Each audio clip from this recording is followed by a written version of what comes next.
Today I will drive the fastest Dodge Challenger in the world. This may look like a normal Dodge Challenger RT, but it's actually the fastest Challenger in the world. I'll get into exactly why that is the case in just a bit. But first, let's see what it's like to drive.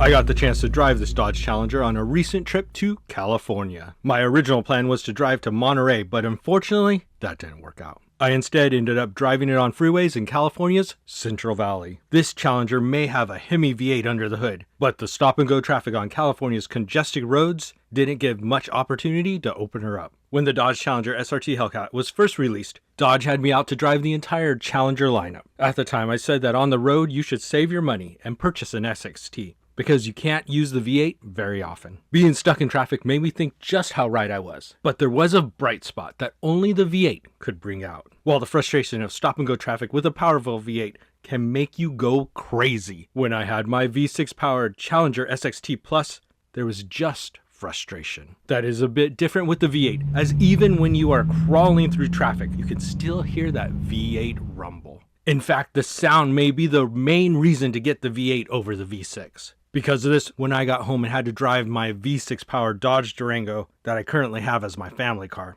I certainly missed the Hemi soundtrack. Enough that I even started looking into a replacement or an engine swap. But not everything is great about the Challenger. The Challenger is a small vehicle. Well, that would be the case if it was a full-size truck. Its size fits its classic looks and the big V8, but it does make for some challenges when driving. The rear may have a bit more space than other sporty options, but the large rear pillars make for an enormous blind spot when changing lanes. The 2014 Challenger that I once owned had these issues, and that one didn't even have a backup camera. Fortunately, this particular Dodge Challenger was optioned with the blind spot assist. It also has what is now mandatory in the US in a backup camera. Now, having driven a Challenger with these options and without, they make driving a lot easier, as well as a lot safer. But this car isn't just a boat, it has a secret weapon in the corners. This particular Challenger was optioned with the Super Track Pack. From a handling perspective, it gives the Dodge higher performance suspension. But pushing the Super Track Pack button lets you dial in the car for track-ready performance. It even has launch control. Unfortunately, with the poorly maintained California roads and traffic, I wasn't able to really use any of the better performance. It certainly would have been a lot more fun on the smooth Florida pavement. But what makes this particular Dodge Challenger